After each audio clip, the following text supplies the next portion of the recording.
चार न्यायाधीश वाला हो गया। और अब चौथा होगा। जी। अब चौथा विशेषता यह है कि कंपनी भारत में बहुत लूटपाट करती थी, बहुत घूसखोर, वहां कर्मचारी बहुत घूसखोर थे। तो इन घूसखोरों पर जब घूसखोरी लेते थे, रिश्वत लेते थे, उपहार लेते थे, तो यहाँ की जनता को तबाह करते थे। जब जनता को तबाह करते थे तो कंपनी को इस बात का अवगुण का पता चल गया।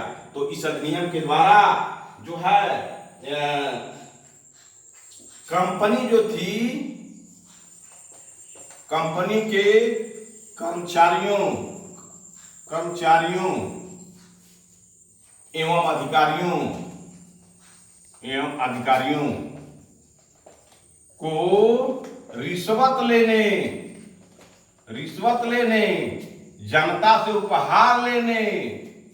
जनता से उपहार लेने वाले व्यवस्था को समाप्त कर दिया गया। ये चौथी विशेषता थी। अब आइए हम अंतिम विशेषता बता रहे हैं। अब कंपनी में धीरे धीरे संशोधन क्यों हो रहा है, इसका कारण, इसका वजह यह है कि जनता में धीरे धीरे जागरूकता आने लगी। अब कंपनी को अपनी खामियां दिखने लगी। तो अब कोई भी आदमी तो शर्मा जाता ही है, जब गलती करता है तो कुछ सुधार करता है। तो कंपनी इसमें कुछ सुधार करने लगी। अब जो है पांचवा विशेषता यह थी कि कंपनी के द्वारा, इसके द्वारा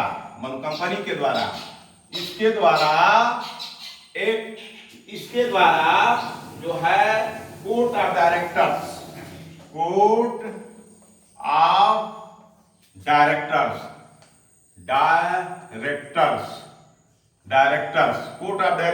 की स्थापना हुई, जिसे गवर्निंग बॉडी कहा जाता है।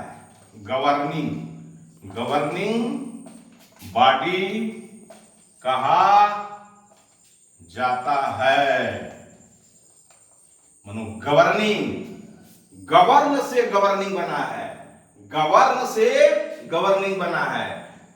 बड़ी गौर से कंपनी के कर्मचारियों पर इस अधिनियम के द्वारा गवर्न किया जाता था, देखभाल किया जाता था, निगरानी रखा जाता था। इसीलिए इस अधिनियम के द्वारा इसे गवर्निंग बॉडी की स्थापना की गई। भारत में इनके राजस्व और सैन्य, अब भारत में इसके द्वारा क्या हुआ, भारत में राजस्व के, सैन्य के, मतलब सेना, राजस्व के, सैन्य के जो मामला था इस अधिनियम के द्वारा देखा जाने लगा। यही तो विशेषता थी, यही तो कोई खास बात नहीं थी। और आप अपना ये 5 पढ़ लीजिए। अब पढ़ने के बाद ये आईएएस में अगर इसे सवाल आता है, पीसीएस में सवाल आता है, तो इसमें से कोई माई का लाल नहीं है जो आपको इस टॉपिक से अगर सवाल उठा दिया जाए तो आप उसमें फेल कर जाइएगा, कभी नहीं। इसलिए इसे देखें। अब हम खुद पढ़ेंगे अब कैसे कंपनी फिर आगे बढ़ती है। तो 1861 का चार्टर बनाती है। तो हम लोग कल इसको पढ़ेंगे, 1861 का अधिनियम। अब क्या भाई, ये क्यों इस तरह से अधिनियम बन रहे थे कि जहां जब ये आगे बढ़ रही है कंपनी, तो भारत पर अपना छाप छोड़ने लगी और भारत को कंट्रोल करने लगी। तो देखिए, अब जो है सैन्य को ले लिया, राजस्व को ले लिया, उसका न्यायालय बना दिया, गवर्निंग बॉडी बना दिया। अब थोड़ा सा अपने में इनके कंपनी में जो घूसखोरी चल रही थी उसको समाप्त कर दिया।